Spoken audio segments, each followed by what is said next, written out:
네, 이제 3장에서는 아주 간략하게 정책 분석의 세 가지 차원, 과정, 산출, 성과에 대해서 얘기를 했었잖아요.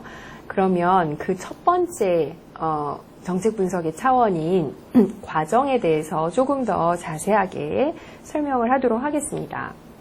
여러분 책 100페이지에 나와 있고요.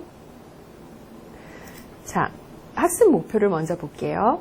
일단 이 책에서는 사회복지 정책의 형성 과정을 6단계로 정했어요.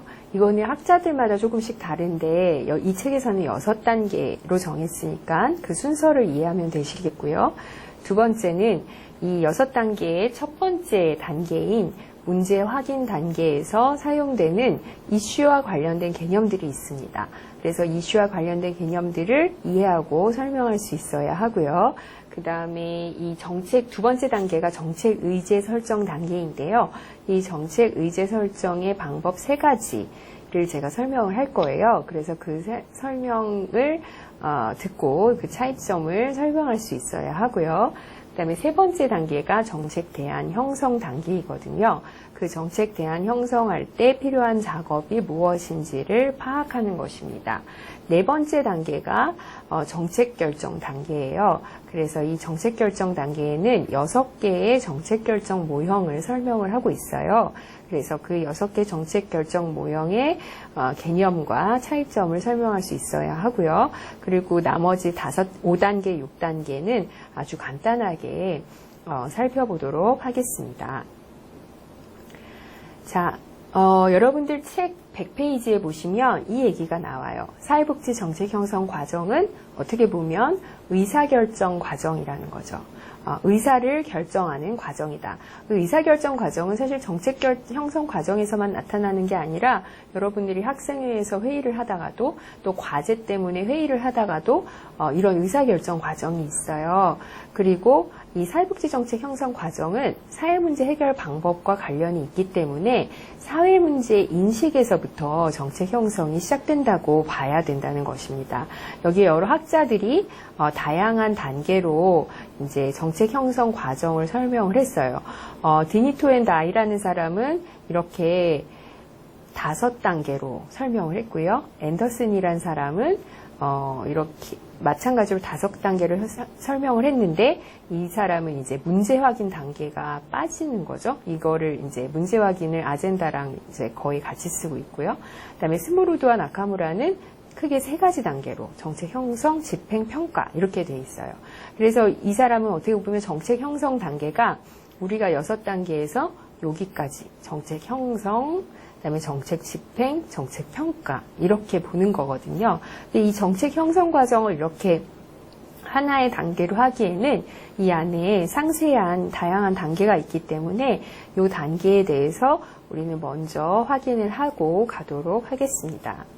그리고 여러분들 책 101페이지에 나와 있는 그림이죠. 이게 여기에 보시면 그 정책 평가를 통해서 각각의 단계로 이렇게 환류시키는 단계가 있습니다. 정책을 평가했을 때 이 평가가 평가를 했을 때 이게 문제 확인 단계에서부터 좀 잘못됐다. 그러면 이쪽으로 다시 환류를 시켜서 문제 확인을 좀 제대로 다시 해보자. 뭐 이렇게 각 단계별로 이제 환류를 할 수 있어요. 환류라는 거는 피드백이죠. 네, 이렇게 여러분들 저한테 과제 내면 제가 피드백 해주는 것처럼 이렇게 평가를 해서 그 평가의 내용을 개선하는 게 바로 환류입니다. 자, 첫 번째 단계가 정책 문제 확인 단계예요. 이 정책 문제 확인 단계는 정책 문제라는 거는 사회복지 정책이기 때문에 어떻게 보면 이제 사회 문제의 확인이라고 볼 수 있어요. 이 사회 문제와 요구는 여기서 디맨드와 소셜 프로블럼은 조금씩 다른데 이 사회 문제는 사회복지 정책 형성의 시작점이라고 볼 수 있습니다. 여기서 우리가 사회복지 정책 형성의 첫째 단계로 이 문제 확인 이렇게 돼 있잖아요. 이 문제가 바로 사회 문제인 거죠. 사회복지 정책에서는. 그래서 사회 문제는 사회복지 정책 형성의 시작점이다. 그런데 사실 문제는 여러 가지가 있어요. 뭐 개인의 문제도 있고 어떤 집단의 문제도 있고 말할 수 없는 문제도 있고 말할 수 있는 문제도 있고 정말 여러 가지 문제가 많은데 모든 문제가 사회 문제는 아니에요. 그래서 어떤 사람이 사회 문제란 무엇이냐라고 정의를 내렸을 때 이렇게 정의를 내렸어요. 많은 사람에게 영향을 주고 그리고 사회에 바람직하지 않은 영향을 미치며, 그러니까 사회에 바람직한 영향을 미치는 거를 문제라고 하진 않겠죠. 그렇죠? 사회에 바람직하지 않은 영향을 미치며 그리고 이런 문제가 개선되어야 될 거라는 그런 행동을 요구하고 이 행동에 따른 개입이 존재한다면 바로 사회 문제이다 라고 하는 거죠. 그래서 많은 사람에게 영향을 주는데 그 영향이 바람직하지 않은 것이고 그리고 이 문제를 해결해야 되겠다는 그 개선을 행동을 요구하고 그리고 이 행동에 따른 실제 개입이 존재해야지 사회 문제다라는 거예요. 그냥 내버려 두고 있고 아무것도 할 수 없다라고 판단이 되면 그거는 사회 문제라고 할 수 없어요. 그래서 사회 문제는 해결할 수밖에 없는 문제예요. 잘 해결이 되진 않겠지만 그래도 해결하려고 개입을 해야 된다는 거죠. 그리고 그 사회 문제라는 거는 그 사회의 성격을 반영하고 있기 때문에 어떤 사람들은 이거를 관점에 따라서 사회 문제라고 인식하기도 하고 어떤 사람은 사회 문제가 아니라고 인식하기도 해요. 그래서 어떤 사람들은 저출산을 사회 문제라고 인식하는 사람도 있는데 저출산을 또 사회 문제가 아니라고 인식하는 사람들도 덜어 있어요. 그러니까 그거는 관점에 따라 좀 다르죠.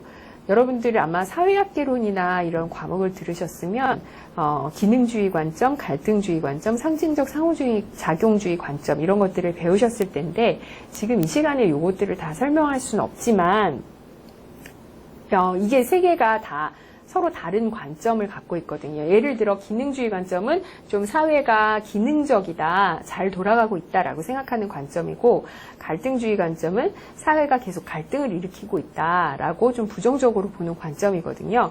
그래서 그런 관점에 따라서 사회를 해석하는 관점에 따라서 어떤 분은 사회 문제라고 보고 어떤 사람은 사회 문제가 아니라고 보고 이렇게 한다는 거예요. 그리고 신자유주의나 사회민주주의, 우리 사회복지 정책 이데올로기 할 때 배웠죠. 그래서 신자유주의적 관점에서 보면 저임금은 시장에 따라서 저임금이 될 수도 있고 노동시장 유연화에 따른 고용 불안정은 어쩔 수 없고 이렇게 볼 수도 있지만 또 다른 관점에서 보면 그게 상당히 문제가 되기도 하고 이렇게 되는 거거든요.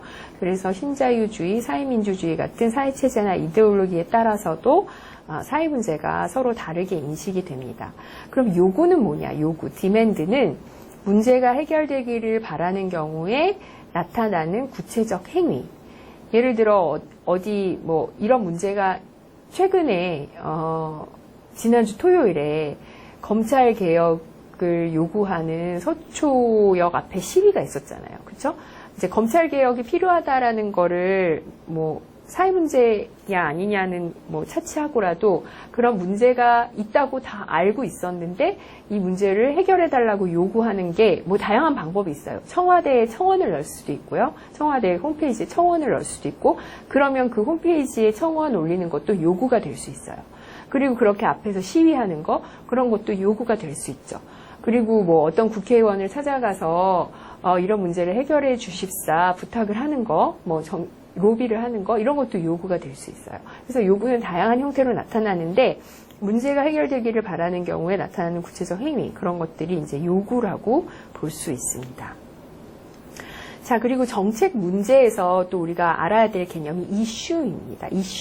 이슈라는 거는 너무나 일상적으로 잘 쓰고 있죠, 우리가. 근데 여기서 말하는 이슈는 정치적 논점으로 부각된 문제나 요구라는 거예요. 그러니까 우리가 학교에서도 이슈가 있고요. 그렇죠? 학교에서도 이슈가 있고 정부에서도 이슈가 있어요. 우리 지역사회에도 이슈가 있어요. 그런데 학교에서 예를 들면 이전에 이제 총장님이 바뀌셨는데 총장 선거를 둘러싼 이슈가 있었어요. 그렇죠? 그리고 학교 안에서도 그런 이슈가 있었고 또 지역사회에선 지역사회대로 부천에서 또는 시흥에서 각 지역사회 내에 어떤 이슈들이 있어요. 정치적으로 해결해야 되는 아니면 정치적으로 관심이 되는 그런 이슈가 있어요. 요즘에 이제 정치적으로는 그야말로 진짜 검찰개혁 이런 것들이 이슈가 되죠. 그런 것들이 이제 이슈가 되는데 어떤 걸 이슈라고 하느냐 어떤 문제나 요구가 공공의 관심을 끌어서 공공정책상의 논점으로 제시되는 경우에 이슈가 됩니다. 그러면 어떤 장관이 이제 스캔들을 냈어요. 어떤 여배우와 장관이 불륜이다. 이런 소문이 났어요. 그러면 그런 것들이 이슈냐라는 거죠. 여러분들 이슈라고 생각하잖아요. 그런데 이제 이 정책 형성 과정에서의 이론에서는 정책 거기 여러분들 책에 보시면 102페이지에 뭐라고 나오냐면 세 번째 줄에 예컨대 아무개 장관의 스캔들은 대중의 관심을 끌지는 모르나 공공정책상 논점으로 제시되지 않는 이상 이슈는 아니다 라고 나와요. 네, 그러니까 가십거리는 될 수 있지만 이슈가 되기 힘들어요. 그런데 대통령이 그 장관을 해직시키지 않고 그를 해직시켜야 되는 여론이 형성되고 그리고 그 공직과 사생활의 관계 정립에 관한 정책상의 논점이 제시가 된다면 그 문제는 공직자 윤리에 관한 이슈로 바뀌게 된다라는 예가 나와 있어요. 그래서 이슈라는 거는 정책상의 논점, 정치적인 논점이 되는 경우입니다. 그런데 이슈 중에서는 이제 넌 이슈 이거를 이제 한글로 해석하는 사람이 업 이슈라고 해석을 했는데 좀 재밌게 해석을 했는데 억압된 이슈나 업 이슈가 있어요. 그래서 어떤 문제나 요구가 공공의 관심을 끌기는 하지만 정치 체제나 정책군들에 의해서 통제되어서 공공정책상의 논점으로 제시되지 않고 무시되는 경우가 있어요. 예를 들면 독재정부 하에서의 어떤 노동 문제라든지 자유의 문제라든지 민주화의 문제 이런 것들이죠. 그래서 제5공화국 시절이 언제냐면요. 1980년부터 86년까지였거든요. 대통령으로 치면 이제 전두환 대통령 시기예요. 그때 통일, 노동, 민주화 이런 것들은 많은 사람들 사이에서 얘기는 됐지만 이제 공공의 관심을 끌었지만 그게 정치적인 논점이 되지는 못했어요. 왜냐하면 억압됐기 때문에. 억압된 이슈였고 업이슈였다는 거죠. 그래서 이슈에는 이슈와 업이슈가 있다. 그러니까 정책 문제 확인에서는 사회 문제에 대해서 우리가 배웠고요. 어떤 게 사회 문제냐? 이 사회 문제가 관점에 따라 사회 문제로 보일 수도 있고 안 보일 수도 있다. 그리고 그 문제가 해결되기를 바라는 경우에 나타나는 구체적 행위가 요구다라는 사회 문제와 요구에 대해서 배웠고요. 또 이슈에 대해서도 배웠어요. 그러니까 논점이 되는데 공공의 관심을 끌어서 어떤 논점이 되는데 그게 정책상의 논점이나 정치상의 논점이 되면 이게 이슈가 되고 어떨 때는 이런 이슈가 있어도 억압되기도 한다라는 게 이제 정책 문제 확인에서 볼 수 있는 내용입니다. 그리고 세 번째로 이 정책 문제 확인에서 볼 수 있는 또 재미있는 논의가 뭐냐면요. 이슈 제기자와 이슈 유발 장치입니다. 자, 이슈라는 거는 공공의 관심을 끄는 문제들은 얼마든지 있어요. 얼마든지 있는데 이거를 정치적인 논쟁으로 제시할 수 있는 사람들이 있다는 거예요. 사회정책에서도 그렇습니다. 사회정책에서도 그 문제를 해결하기 위해서 그 문제를 제기하고 이거예요. 공론화하는 역할을 담당하는 사람들이 있어요. 사회정책에서는 특별히 사회복지정책에서는 클라이언트가 그 역할을 할 수 있어요. 왜냐하면 그 사회 문제 때문에 실제로 고통을 받는 사람들이고 그리고 사회 문제 해결을 누구보다도 원하는 사람들이고 그런데 이 사람들은 이슈 제기자 역할을 하기에 이렇게 적합함에도 불구하고 이슈 제기자 역할을 제대로 못할 수도 있어요. 왜냐하면 이 사람들이 때로는 사회 문제를 이슈화하는 지식이나 권력이 부족한 거죠. 네. 이 문제를 정치인에게 정치인에게 관심을 끌게 하거나 이럴 수 있는 권력 자원이나 지식이 없는 거예요. 그리고 이 사람들은 클라이언트들을 이 사회 문제로 고통은 받지만 생활을 해야 되기 때문에 이거를 직업적으로 이거를 제기할 수는 없는 거거든요. 간헐적이고 비의도적으로 이슈를 제기할 수밖에 없어요.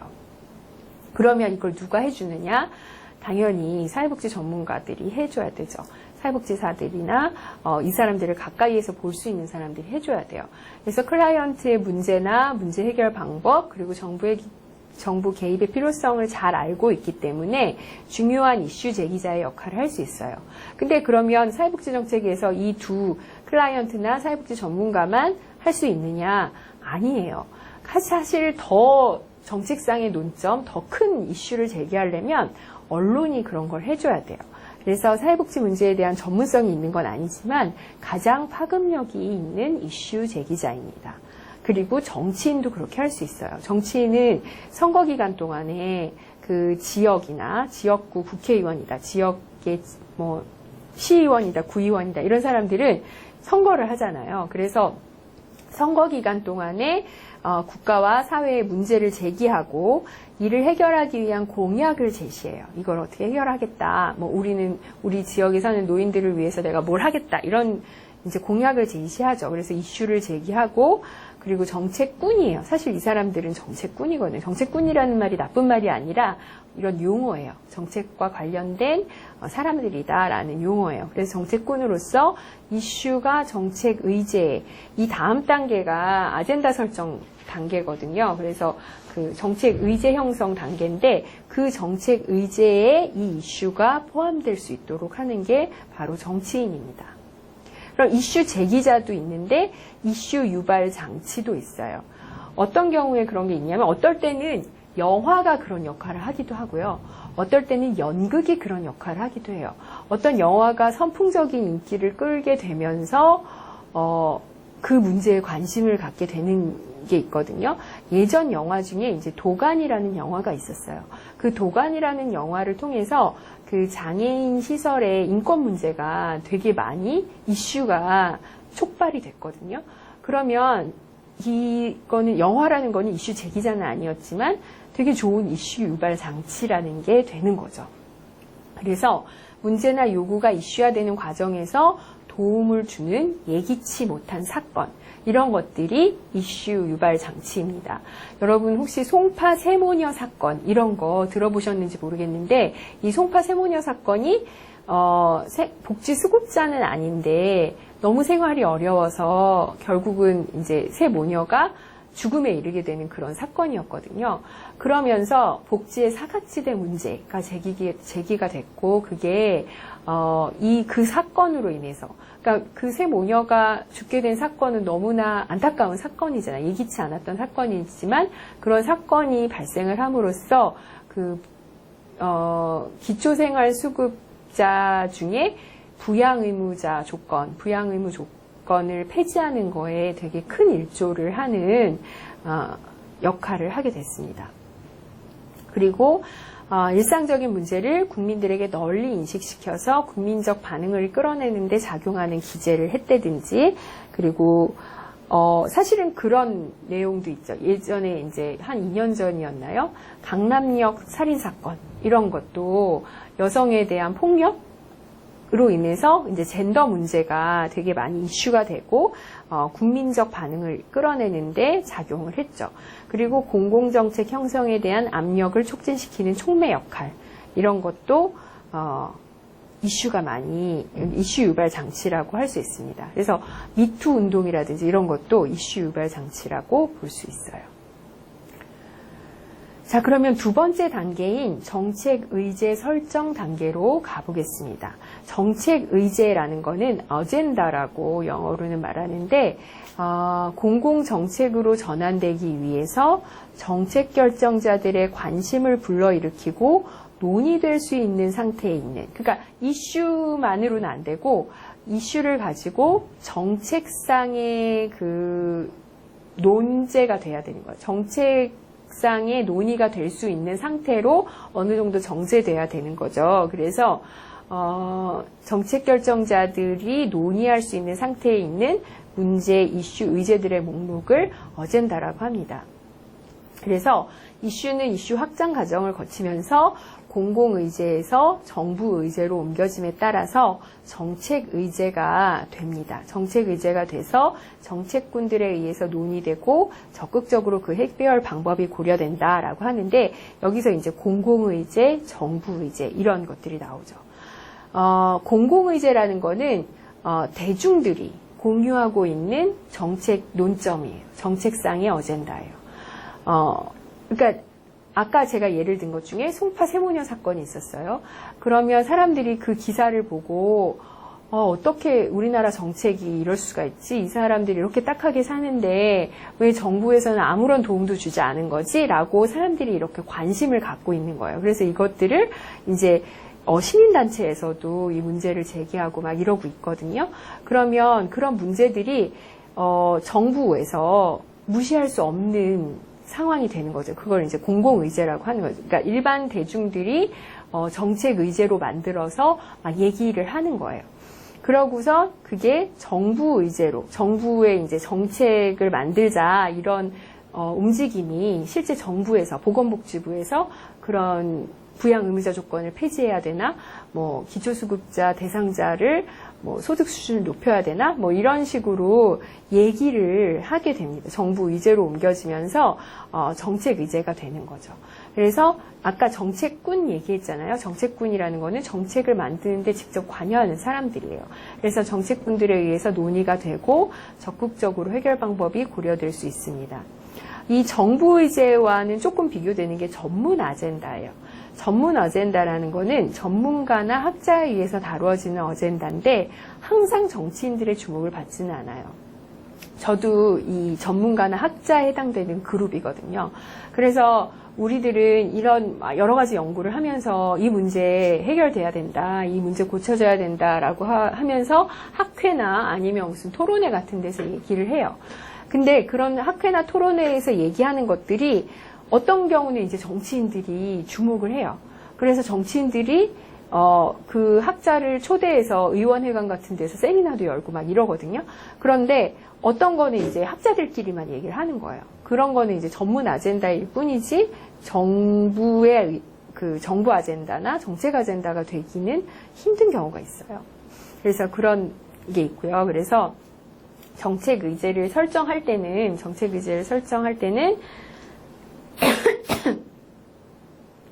사회 문제를 정책 문제로 채택하는 행동을 하는 거고, 그 다음에 정부가 사회 문제 중에서 정책적으로 해결하기 위해서 심각하게 검토하기로 결정하는 과정이기도 합니다. 그래서 정책 의제 설정 과정에는 외부 주도형, 동원형, 내부 접근형 이렇게 있어요. 그럼 외부 주도형, 동원형, 내부 접근형 단어 뜻만으로 우리가 게스를 해보면 외부 주도형은 정책군 외부의 사람들이 주도를 한다는 내용 같죠. 제가 강요를 하는 건지 모르겠지만, 그리고 동원형은 이 정책군들이 이 정책 아젠다를 만들기 위해서 동원을 하는 것 같죠. 그리고 내부 접근형은 이 정책군들끼리만 공유를 하는 거. 뭐 이렇게 생각하시면 돼요. 조금 더 자세하게 설명을 하면, 자, 외부 주도형은 외부에서 주도한다 그랬잖아요. 그래서 정부 밖에 있는 개인들이나 집단이 주도해서 사회 문제를 해결해 줄 것을 정부에 요구해서 그 요구한 결과 정부 의제로 채택되는 유형입니다. 민간 주도형이라고도 하고 주로 이제 다원화되고 민주화된 정치 체제에서 많이 나타나요. 그래서 사회 문제에서 그치는 게 아니라 공중의제가 되고 공공의제가 되고 그 공중의제가 정부의제가 돼요. 다시 말하지만 공중의제는 사회 문제가 일반 대중의 주목을 받게 된 의제고요. 정부의제는 공중의제 중에서 정부가 해결하기로 공식적으로 밝힌 의제예요. 그래서 공중의제에서 정부의제가 되는 거, 사회 문제로 시작해서 공중의제가 되고 정부의제가 되는 거는 외부 주도형이에요. 동원형은 그 반대입니다. 여기서 보시는 것처럼 사회 문제가 있는데 아까는 공중의제가 먼저였거든요. 근데 이건 정부의제가 먼저예요. 그래서 정부의제가 국가의 최고 정책 결정자에 의해서 주도되는 유형이에요. 주로 후진국에서 많이 나타나요. 예를 들어 옛날에 그 박근혜 대통령이 통일 대방론 막 이런 걸 했다든지, 이명박 대통령이 녹색 성장 막 이런 거를 했다든지, 또 문재인 대통령 같은 경우는 이제 일자리, 아니 검찰 개혁 뭐 이런 거를 들고 나오죠. 그래서 물론 뭐 검찰 개혁이 동원형이란 얘기는 아니고 그렇게 볼 수도 있다는 거죠. 어떤 사람들은 검찰 개혁이 외부 주도형 의제라고 볼 수도 있어요. 그러니까 일반 사람들이 검찰 개혁을 너무나 원한다. 그래서 정부가 그걸 하기로 했다라고 본다면 외부 주도형이 되는 거고, 동원형은 국가 최고 결정권자가 검찰 개혁이 필요하다라고 보고 그거를 공중 의제로 만든다는 거죠. 그래서 대통령이나 최고 결정자가 사회 문제에 대한 문제인식을 가지고 바로 정책 의제화한 후에 이를 다시 국민들에게 홍보해서 공중의제화하고 국민적 인식을 확산시키는 경로다라고 볼 수도 있다는 거예요. 그래서 예전에 이제 통일 대박론이다라고 했을 때 사람들은 통일에 관심이 없는데, 통일을 해야지만 우리가 경제가 활성화된다라고 보는 거, 뭐 이런 것들도 있을 수 있고요. 그리고 녹색 성장론이다. 그래서 경제 성장에 괜히 녹색자를 붙여가지고 뭐 환경 이런 거 우리가 관심 있게, 사실은 성장에 더 방점이 있었음에도 불구하고 뭐 이렇게 한다든지, 그래서 정부가 먼저 주도해서 공중의제가 되는 거. 그래서 보통 정책 결정이 진행되면서, 그러니까 정책 결정은 우리가 배웠던 단계, 문제 확인, 정책 의제 설정, 대안 형성과 비교, 그 다음에 정책 결정 4단계거든요. 요거랑 정책 결정과 정책 아젠다 설정이 같이 이루어지는 거예요. 왜냐하면 정부가 그걸 주도를 하기 때문에. 그래서 보통 정책 결정이 진행되면서 함께 이루어지거나 아니면 정책 결정 후에 막 의제를 만드는 거예요. 이거를 공중의제화하는 그런 과정을 만드는 거죠. 동원형과의 차이점은 공중의제가 되질 않아요. 그러니까 일반 사람들한테 알리지 않고 정책 의제를 형성을 하는 거죠.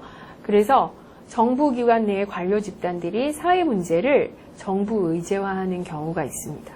그래서 정책 담당자들에 의해서 사회 문제가 정책 의제로 채택되는 한편, 공중의제화 과정은 생략하거나 억제하는 거다. 왜냐하면 그걸 사람들이 알게 되면 되게 곤란한 경우가 생길 수도 있다는 거예요. 뭐 예를 들어서 어떤 무기를 사려고 한다. 이건 사회 문제는 아니지만 어떤 무기를 배치하려고 한다. 사실 사드 같은 경우는 이제 원래 정부 의제로 하려고 하는데 그게 이제 어떤 지역에 설치하려고 하다 보니까 어쩔 수 없이 이제 공중 의제가 돼버린 건데, 대부분의 국방 정책이나 이런 것들은 보안, 안보의 문제 때문에 공중 의제화하는 거를 생략하는 경우가 많아요.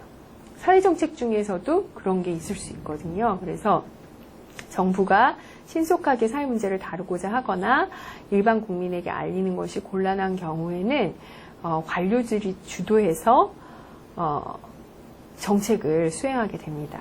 예, 그런 내용이 있어요. 이게 바로 정책 의제 설정의 내부 접근형입니다.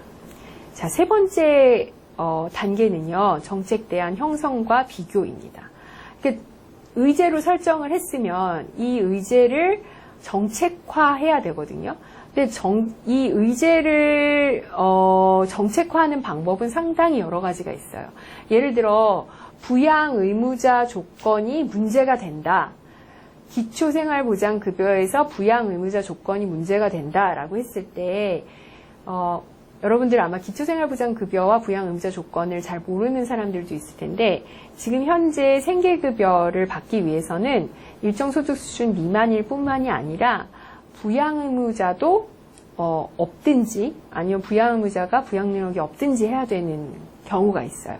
근데 그 부양 의무자 조건 때문에 사실은 그 자녀나 부모랑 연락을 하고 있지 않은데도 그 부양 의무자들이 재산이 있어서 수급자에서 탈락되는 경우가 있거든요. 그럼 그 사람들은 생활이 어려움에도 불구하고 부양 의무자 조건 때문에 급여를 못 받게 되는 경우가 있어요. 그러면 이 부양 의무자 조건을 폐지해야 된다는 게 이제 송파 세모녀 사건으로부터 이슈가 촉발이 돼서 사회 문제가 있었고요. 빈곤 문제, 그리고 빈곤층의 생활 문제, 이런 것들이 사회 문제가 있었고, 송파 세모니어 사건을 통해서 이슈가 촉발이 돼서, 이슈가 제기됐고, 그리고 그게 정책 아젠다로 형성이 됐어요. 이게 이제 2단계까지의 내용이에요. 그러면 부양의무자 조건이 문제가 된다라는 게 정책 아젠다로 형성이 됐으면, 그럼 이걸 어떻게 해야 되느냐? 폐지해야 되느냐, 당장 폐지해야 되느냐, 아니면 단계적으로 폐지해야 되느냐, 이런 문제가 또 여러 가지 대안이 있을 수 있거든요. 그러니까 당장 폐지하면 많은 사람들이 혜택을 받을 수도 있지만 또 꼭 받지 않아도 될 사람이 받는 경우도 생길 수 있잖아요. 진짜 부양의무자가 너무 잘 사는데 실제로 뭐 부양의무자에게서 도움도 받는데 그 부양의무자 조건을 폐지함으로써 그냥 자신의 소득이 낮다 그래서 기초수급을 받을 수도 있는 거잖아요. 그래서 당장 폐지한다, 단계적으로 폐지한다. 이 두 가지 대안을 놓고 비교를 하는 거예요. 예, 그런 게 이제 정책 대안 형성과 비교라는 거죠. 그래서 정책 대안의 형성 과정이라는 거는 협의로 보면 지금 제가 말씀드린 것, 부양의무자 폐지 라는 거를 목표로 놓고 여러 가지 정책 대안, 서서히 폐지한다, 당장 폐지한다, 서서히 폐지한다는 거는 단계적으로 폐지할 때 무슨 급여부터 폐지한다, 아니면 다른 급여부터 폐지한다, 이런 게 여러 가지가 있을 수 있고요. 광의로는 사실은 정책 문제가 무엇인지를 파악하고, 예를 들어 송파 세모녀 사건 그 문제부터 다시 짚고 넘어가서 이거를 해결하기 위해서 진짜 부양의무자 그 폐지가 정책 목표가 돼야 되는지 이런 것도 다시 한번 고려하고 그에 따른 정책 대안들도 개발하고 막 이렇게 하는 게 광의예요. 그래서 여러 가지가 있을 수 있죠. 협의의 정책 대안 형성 과정도 있을 수 있고 광의의 정책 대안 형성 과정도 있을 수 있습니다. 그래서 사회복지 정책 대안의 형성 과정을 보면은 크게 4가지로 이렇게 이제 구분을 할 수 있어요. 일단은 광의로 봤을 때 정책 문제와 상황을 다시 한번 파악해 보는 거예요. 문제를 일으키는 조건, 그것을 문제로 인식하는 사람들의 욕구, 필요한 비용과 자원을 파악하는 거, 그런 것들이 문제와 상황을 파악하는 거죠. 그리고 이 과정에서 정책 관련자와의 면담도 필요할 수 있고, 또 문헌조사도 할 수 있고, 설문조사도 할 수 있어요. 그리고 이제 미래 예측을 하고 목표를 설정하는 거죠. 이 정책 대안을 했을 때, A라는 정책 대안을 했을 때와 B라는 정책 대안을 했을 때의 결과를 예측을 하는 거죠. 왜냐하면 아직 대안 단계이기 때문에 실제로 시행하진 않았거든요. 그러니까 정책의 그 미래를 예측을 해야 되는 거예요. 그래서 유추를 할 수도 있고 경향성 분석을 할 수도 있고 마르코프 모형 회귀 분석, 델파 기프 경로 분석 이런 것들이 있는데 이건 다 이제 통계 분석 방법 또는 이제 조사 방법에 해당하는 거예요. 그래서 여러분들이 이제 조사 방법론이나 이런 데서 배울 수도 있고 나중에 이제 사회조사 분석 방법론이라는 그 통계 방법론에서도 배울 수 있어요. 그래서 여러 가지 기술을 사용해서 미래를 예측을 하는 거죠. 그랬을 때 정책 대상 집단인 클라이언트 그리고 비용 부담자, 지역 주민들 간의 이해관계, 정책 문제의 특성, 문제 해결 목표의 종류, 성격 이런 것들을 다 같이 고려해서 미래를 예측하고 그 문제의 정책의 목표를 설정을 합니다. 그래서 대안을 만들어내요. 그래서 과거의 정책도 한번 고려해보고 외국의 정책 사례를 검토해보고 사회적 과학적 지식을 사용해서 이론적 모형도 구축해보고 직관적으로 그냥 이 방법이 좋을 것 같아 라고도 하고 그래서 대안을 개발해서 그거를 이제 비교 분석을 합니다.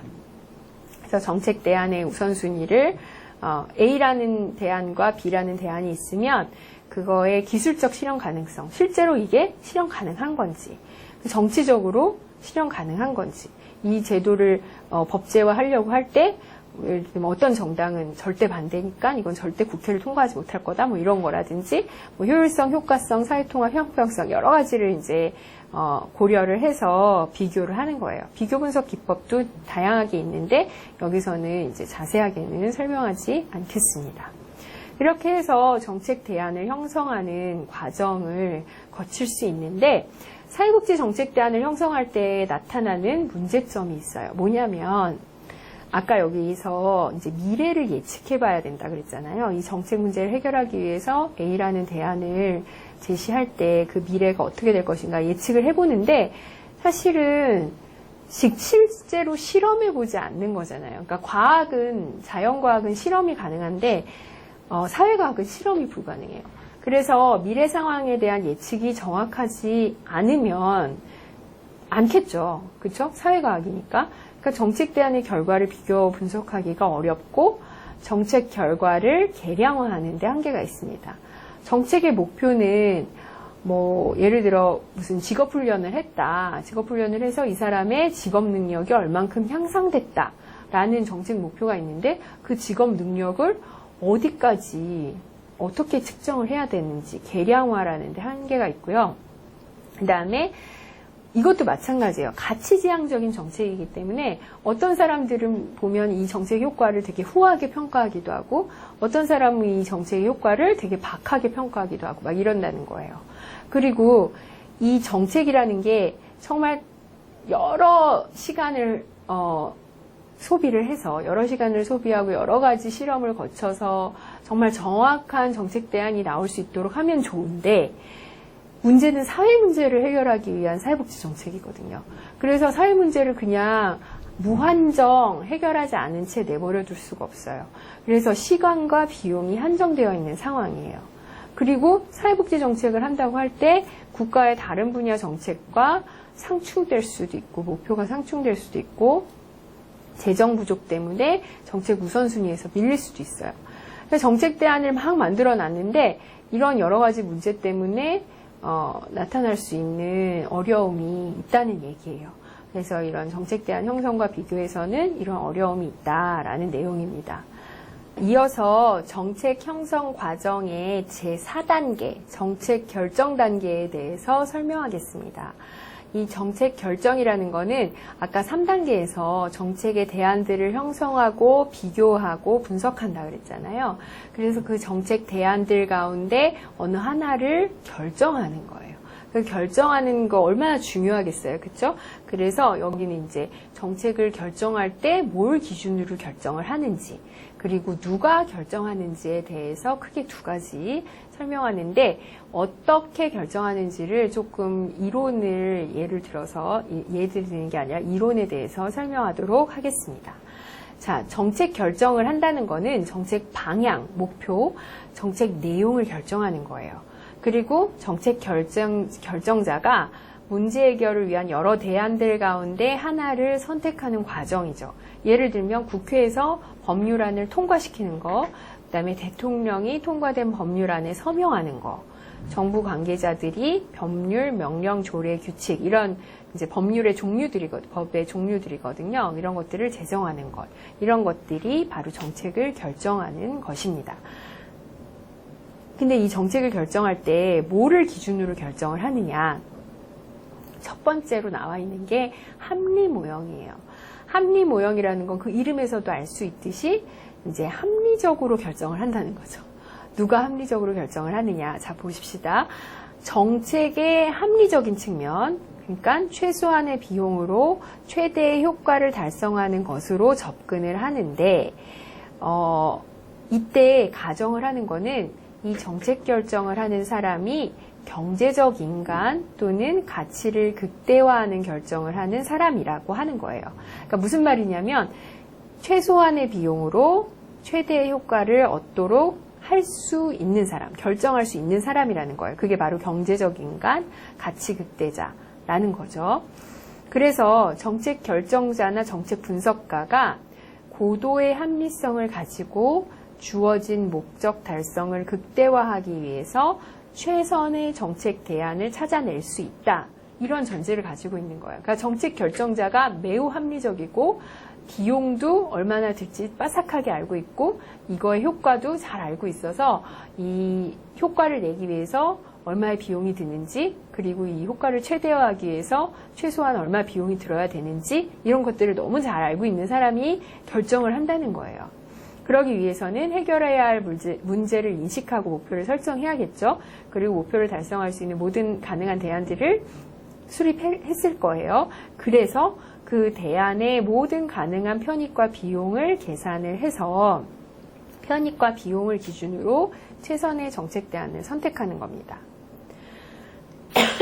근데 이 정책 대안을 선택을 할 때 한계들이 있어요. 그러니까 합리적으로 선택한다는 거에 한계가 있는데 정책 결정의 목표를 정하지는 않는 걸로 가정을 하고요. 그 다음에 정책 대안을 만들 때 모든 정보를 수집할 수 있고 다 알 수 있지 않아요. 다 알고 모든 정보를 수집해야만이 합리적인 결정을 할 수 있거든요. 왜냐하면 그 비용도 알아야 되고 목표도 확실히 세워야 되고 효과도 알아야 되는데 그러려면 모든 정보를 알고 있어야 되는데 그게 인간적으로 불가능하죠. 그리고 정책 결정자의 능력을 너무 과도하게 신뢰하고 있다는 거죠. 그렇죠? 무슨 정책 결정자가 신도 아닌데 인간일 뿐인데 그리고 제한된 합리성만 가지고 있을 뿐인데 너무 과도하게 정책 결정자의 능력을 믿는다라는 거죠.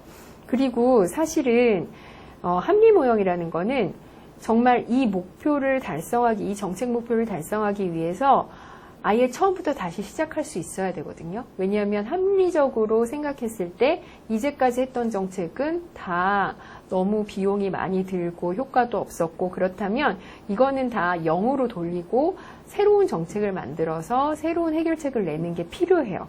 합리적으로 생각할 때는. 그런데 정작 그렇게 못해요.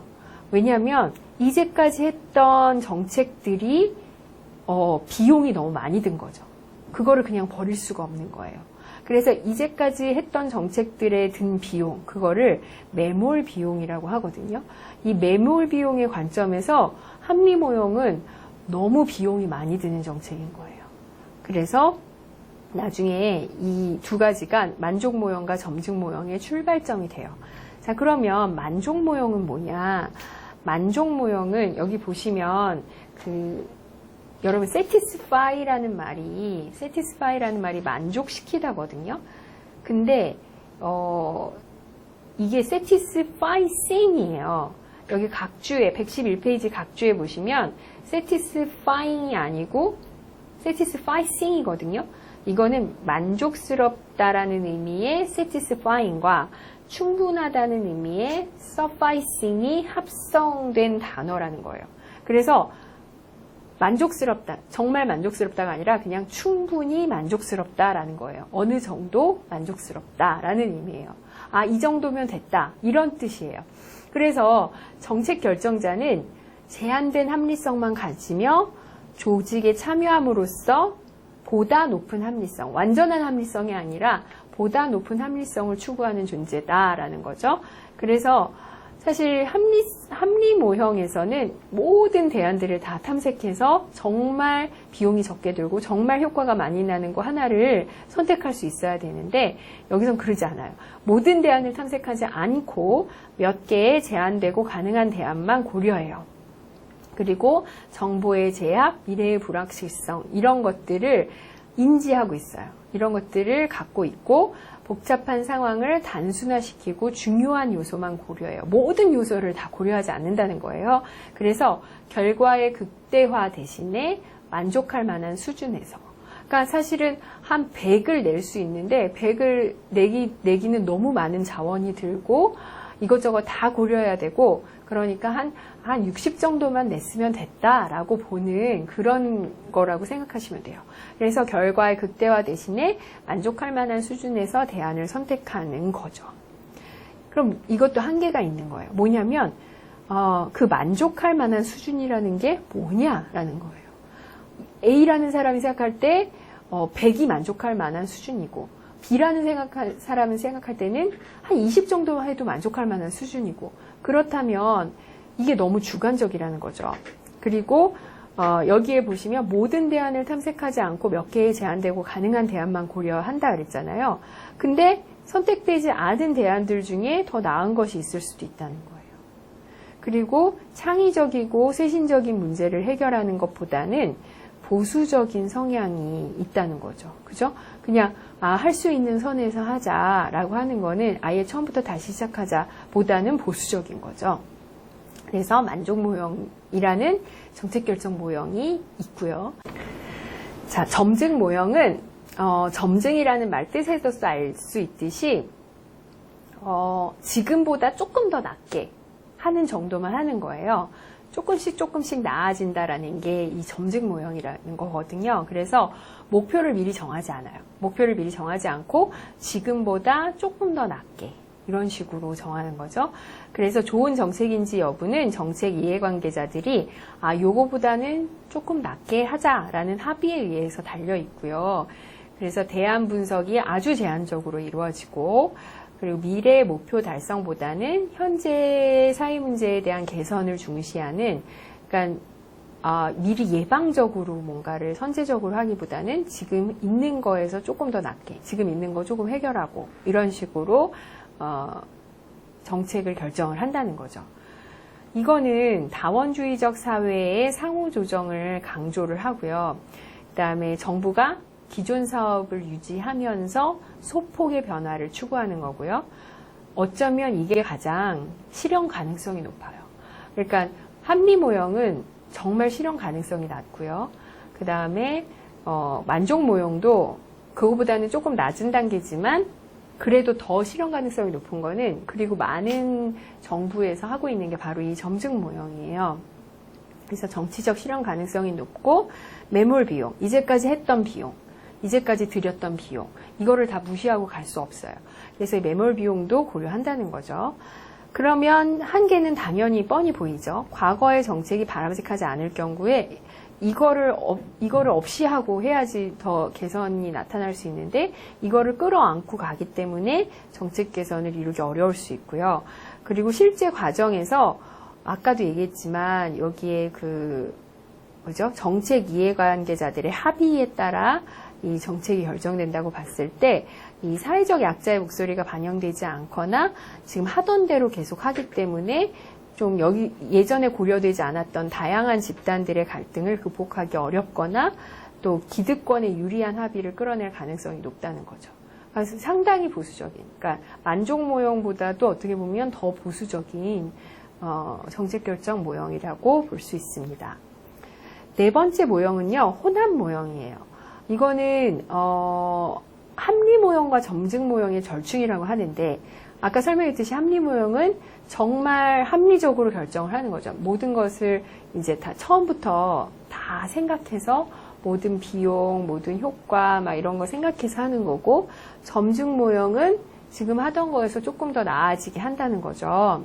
그런데 엣지온이라는 사람이 만든 모형인데, 합리적 모형은 지나치게 엄격하고 이상적인 반면에 점증주의는 근시안적이고 보수적이라서 양자의 단점을 제거하고 장점만을 택해서 통합적인 모형을 구성했다라는 거예요.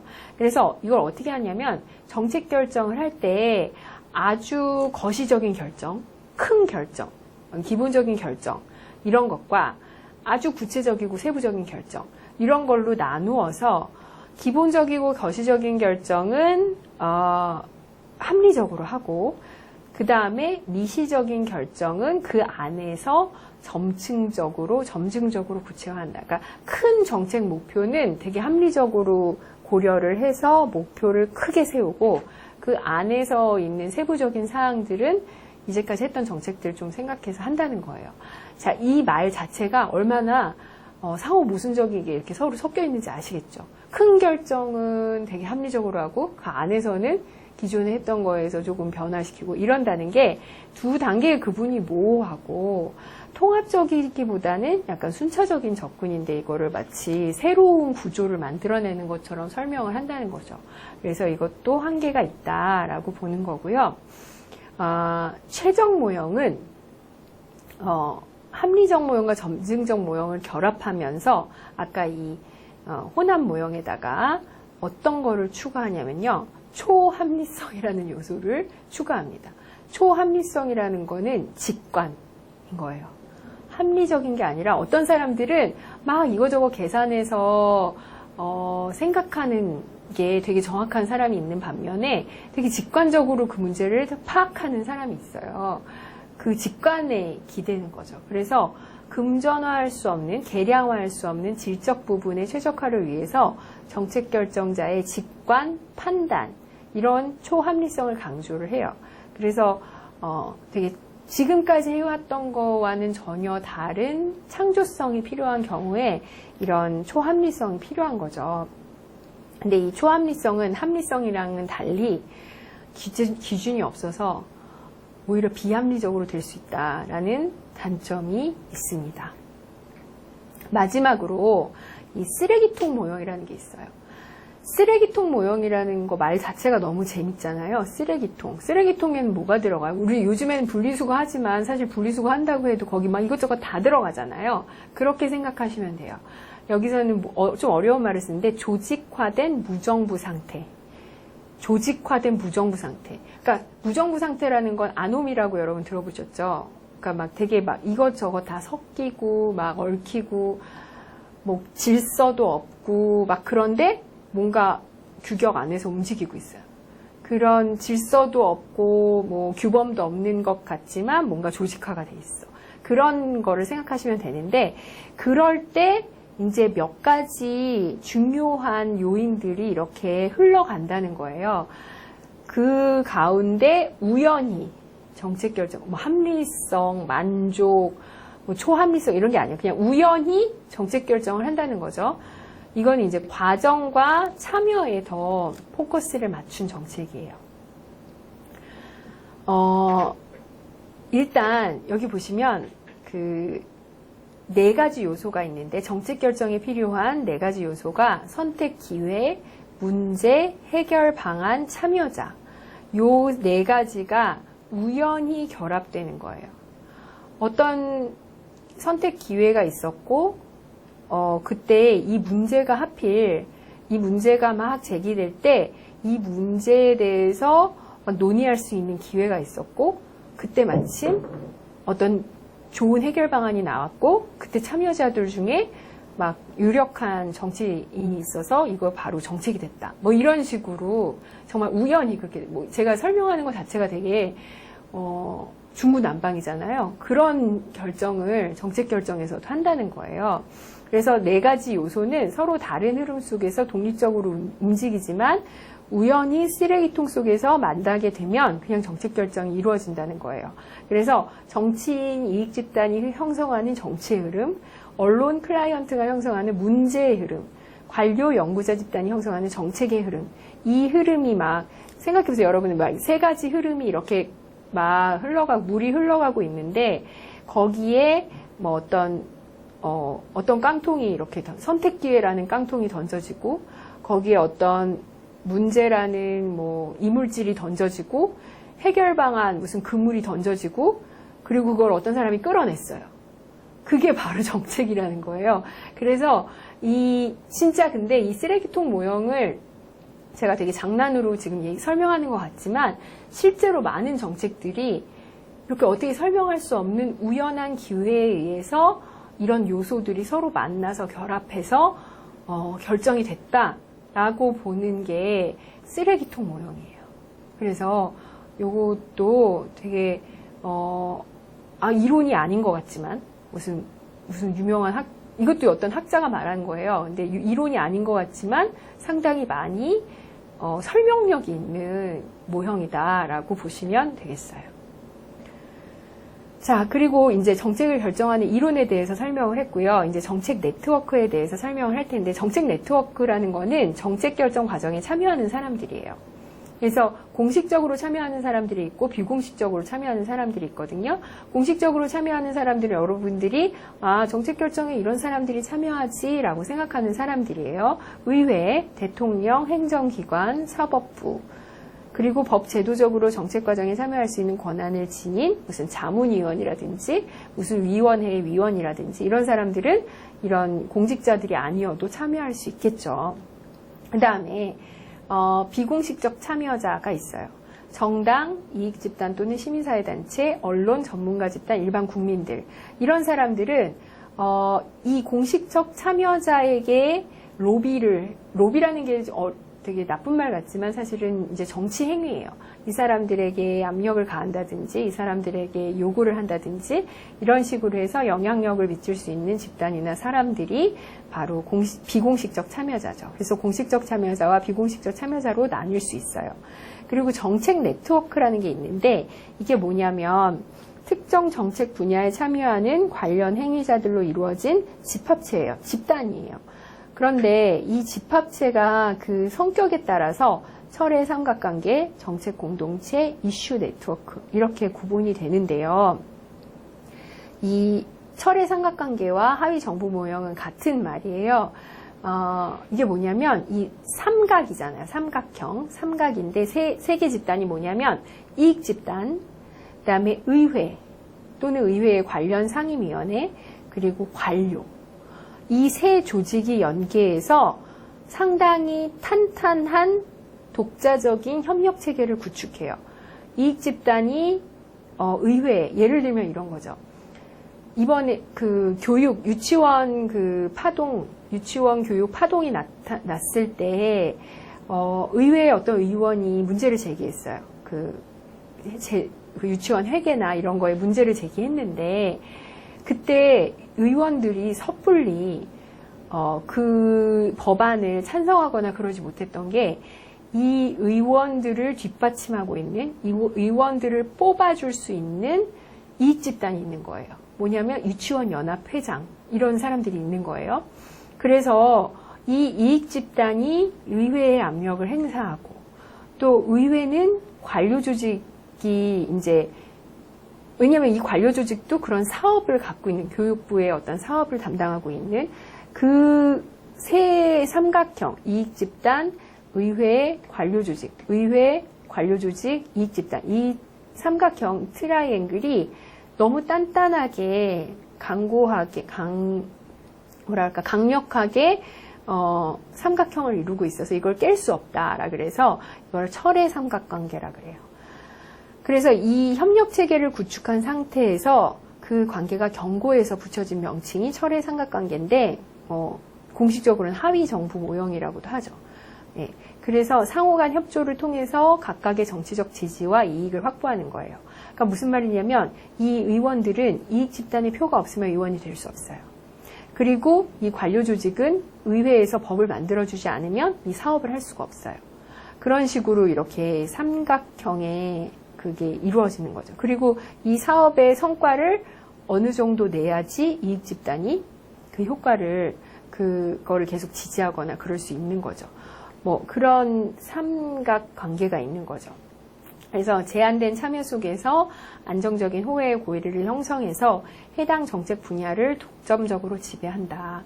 그래서 이익을 독점적으로 대표하고 국민 다수 이익에 반할 수도 있다는 위험성을 내포해요. 그러니까 만약에 이제 유치원 연합회 회장, 유치원 원장들로 이루어진 연합회가 교육위원회, 국회 그 교육위원회라 그러나 그 교육과 관련된 상임위원회 의원들과 그다음에 교육부 관료와 이렇게 똘똘 뭉쳐 있으면 사실은 유치원 원아들이나 학부모들한테는 이익에 반하는 정책을 할 수도 있다는 거죠. 그다음에 정책 공동체는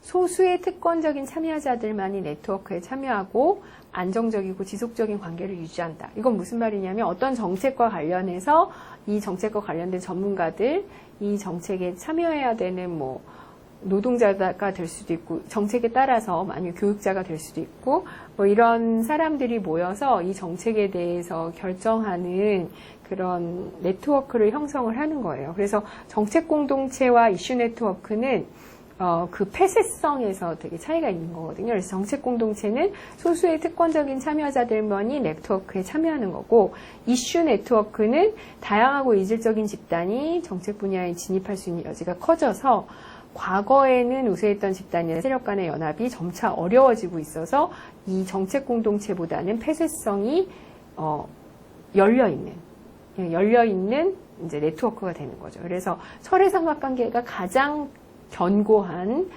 집단을 이루는 거고, 그거보다는 좀 많은 사람들이 섞여서 하지만 여전히 소수의 특권적인 참여자들이 네트워크를 형성하는 게 정책 공동체, 그보다는 다양하고 이질적인 집단들이 조금 자유롭게 왔다 갔다 하면서 어떤 때는 이 사람이 들어갔다 어떤 때는 다른 사람이 들어갔다 하는 이슈 네트워크를 형성하는 게 이 세 가지가 정책 네트워크의 유형입니다. 그래서 이 정책 네트워크가 정책을 결정하는 일이 많기 때문에 지금 여기 정책 결정 단계에서 설명을 하는 거예요. 자, 5번째 단계로 넘어갔어요. 5번째 단계는 정책 집행입니다. 정책 집행은 정책을 만들었잖아요. 그럼 정책을 만들기만 하면 안 되죠. 그거를 실제로 시행을 해야 되겠죠. 그래서 정책을 시행하는 일련의 활동이다, 과정이다 라는 문제예요. 정책을 시행했는데 정책 효과가 나타나야 되겠죠. 그죠? 근데 가끔 정책 효과가 나타나지 않는단 말이에요. 그럼 뭐가 문제냐? 정책 효과가 나타나지 않을 때 원인이 뭐냐? 원인은 뭐냐면 정책 내용이 문제가 있을 수 있어요. 정책 자체를 잘못 만들었다는 거죠. 네, 정책 목표도 잘못됐을 수 있고, 그 다음에 정책 목표와 수단 사이의 인과관계 설정에도 오류가 있을 수 있고요. 그래서 이럴 때는 문제 확인부터 정책 집행 이전 단계인 정책 결정까지의 과정이 다 잘못됐을 수 있다는 거예요. 그럼 정책을 다시 만들어야죠. 근데 정책은 제대로 만들었는데 집행 과정에서 집행이 비효과적이어서 효과가 안 나는 경우가 있어요. 그거는 이제 절차를 잘 봐야 되는 거죠. 그래서 이 정책 집행 과정은 어떤 의의가 있느냐면 정책 집행 단계가 되게 중요해요. 우리는 지금 여기서 정책 결정에 비해서 짧게 다루지만 정책 집행 과정이 중요한데 어떤 의의가 있느냐. 아무리 잘 결정된 정책도 실현되지 않으면 아무 의미가 없죠. 상징적인 거에 불과해요. 그리고 정책 결정 과정에서 아직 시행되지 않았기 때문에 정책이 결정되기까지는 일반적이고 추상적으로 정해질 수도 있어요. 근데 그게 실제로 시행이 되면서 더 구체화되는 경우가 있어요.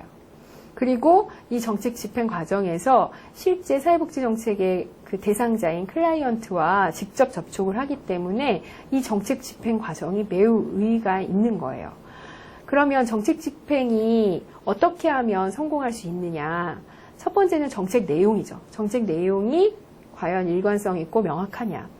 그리고 정책을 집행하는 기관이 전문적이고 헌신적이고, 그리고 그 정책을 집행하는 기관장은 사실 실제 실무를 안 하잖아요. 하지만 그 기관장이 얼마나 그 실무를 하는데 지지적이냐에 따라서 또 효과가 달라지거든요.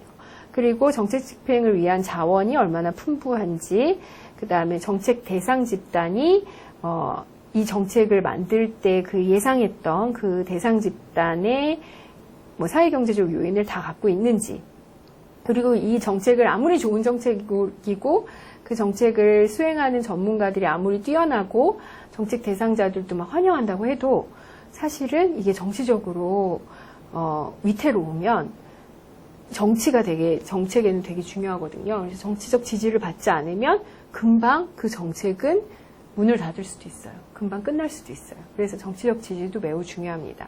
그리고 정책 집행 단계에서 되게 중요한 거는 아까 정책 결정 단계에서 정부도 중요하고 대통령도 중요하고 국회의원도 중요하고 상당히 어떻게 보면은 엘리트 관료들이 되게 정책 결정에서 중요하다고 했지만 정책 집행에서는 더 중요한 사람들이 바로 일선 관료들입니다. 공무원으로 치면은 9급, 7급, 8급 공무원들, 그리고 일반 기관으로 치면 사회복지사들이 되게 중요해요. 그래서 일반 시민이나 클라이언트를 대상으로 상당한 재량권을 행사할 수 있기 때문에 사회복지 전담 공무원도 일선 관료에 해당이 되고요. 그리고 일선 관료가 그러면 재량권이 사실은 이제 공무원들이 매뉴얼에 따라서 지침에 따라서 하는 경우가 많기 때문에 재량권이 없다고 하는 경우도 있어요. 근데 여기서 왜 재량권을 운운하느냐라고 하면 업무 상황 자체가 되게 다양하고 복잡하기 때문에 이 매뉴얼을 그냥 바로 들이댈 수 있는 상황이 아닐 수도 있다는 거죠. 그러면 이제 그 공무원이나 아니면 사회복지사가 그 상황에서 이 매뉴얼을 응용을 해야 돼요. 그러면 이제 재량권이 생기는 거죠.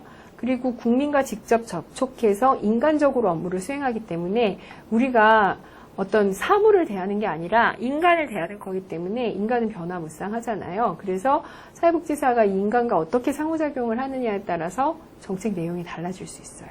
그리고 일선 관료는 사실은 사회복지 정책은 특히 공무원이든 일선 사회복지사든 봉사한다는 자부심이 있어야 돼요. 그래서 정책 집행이 매우 중요하고 그때 일선 관료가 매우 중요하다라는 겁니다. 마지막 단계인 정책평가에 대해서 설명을 할게요. 정책평가의 대상은 정책 결과뿐만이 아니라 정책평가가 맨 마지막 단계 있잖아요. 여러분 그림 생각나시죠? 1단계부터 6단계까지의 그 단계 중에 정책평가가 맨 마지막 단계에 있어서 정책 결과만 평가하는 것처럼 보이지만 사실은 평가의 대상은 정책 형성, 집행 모두를 포함하는 겁니다. 그래서 정책과 관련된 모든 활동에 대한 정보를 수집하고 분석해서 그 가치를 판단해야 돼요. 평가가 매우 중요해요. 여러분들도 이제 공부를 하고서 중간고사, 기말고사 보기 싫지만 왜 그걸 봐야 되느냐? 그게 필요하니까 보는 거죠. 그게 필요하니까 보는 건데 정책도 평가라는 게 필요하니까 보는 거거든요. 그래서 그 필요성이 뭐냐? 정책 결정에 필요한 정보를 획득할 수 있어요. 네. 그리고 이거는 무슨 말이냐면 이 정책을 하고 나서 나중에 또 이 정책을 다시 할 때 아니면 이 정책을 좀 개선하고자 할 때 그 정책 결정에 필요한 정보를 획득할 수 있고요. 그 다음에 기존의 프로그램을 개선할 수 있다. 똑같은 말이죠. 그 다음에 시행하거나 관리할 때의 그 효용성을 높일 수 있어요. 네. 정책 평가를 해야지만 시행하고 관리할 때 효용성을 높일 수 있고요. 그리고 감독하고 통제하기 위해서 필요해요. 아무리 좋은 정책이라고 하고 아무리 좋은 집행자가 한다고 해도 사실 감독 통제하지 않으면 어떤 돌발 상황이 발생할지 모르고 또 실제로 많은 문제가 발생할 수도 있거든요. 그리고 이 평가를 통해서 정책에 관한 이론을 형성할 수도 있습니다. 자, 그래서 사회복지 정책 평가에 영향을 미치는 요인이 뭐냐?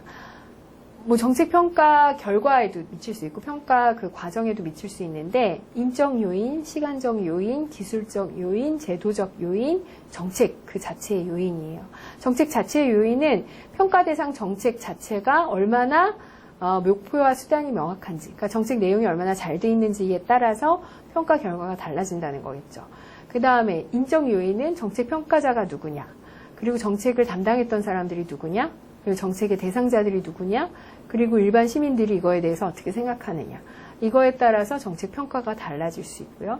그다음에 시간적 요인은 시간이 많은 제약이 있었느냐, 정책을 집행할 때나 아니면 정책을 평가할 때도 얼마나 시간적 제약이 있느냐라는 거고요. 기술적 요인은 평가할 때 이게 정책이 잘 됐는지 안 됐는지 평가할 때 여러 가지 조사 설계를 할 수도 있고 또 여러 가지 그 통계 분석을 할 수 있어요. 그래서 그런 기법에 따라 평가 결과가 달라지기도 하고, 그리고 평가라는 거는 누구나 받기 싫어하기 때문에 이게 법제화가 되지 않으면 사람들이 안 하려고 하거든요. 그러니까 이게 얼마나 행정적인 뒷받침이 필요하냐, 있느냐, 제대로 있느냐에 따라서 평가 결과에 영향을 미칠 수 있습니다. 그래서 평가 결과는 정책 과정의 다른 단계, 아까 처음에 여러분들이 봤던 그림에서 그 여러분들이 앞으로 넘기면 시간이 많이 걸리니까 여러분들 책을 한번 같이 보시면서 책에 101페이지 나와 있는 그림 보이시죠? 그쵸? 이 평가, 정책 평가에서 이 단계에서 화살표가 활류를 통해서 정책 집행과 정책 평가 사이에 가기도 하고, 정책 결정과 정책 집행 사이에 가기도 하고, 대안 형성 비교와 정책 결정 사이에 가기도 하고, 막 이렇게 여러 단계로, 다른 단계로 활류가 돼요. 그리고 많은 경우에 맨 앞 단계로 가는, 그러니까 의제 설정 단계로 가기도 한다는 거죠. 그래서 이 평가를 통해서 정책 학습과 정책 변동의 토대를 삼기도 합니다. 자, 여기까지 우리가 정책 형성 과정에 대해서 공부를 했어요. 수고하셨습니다.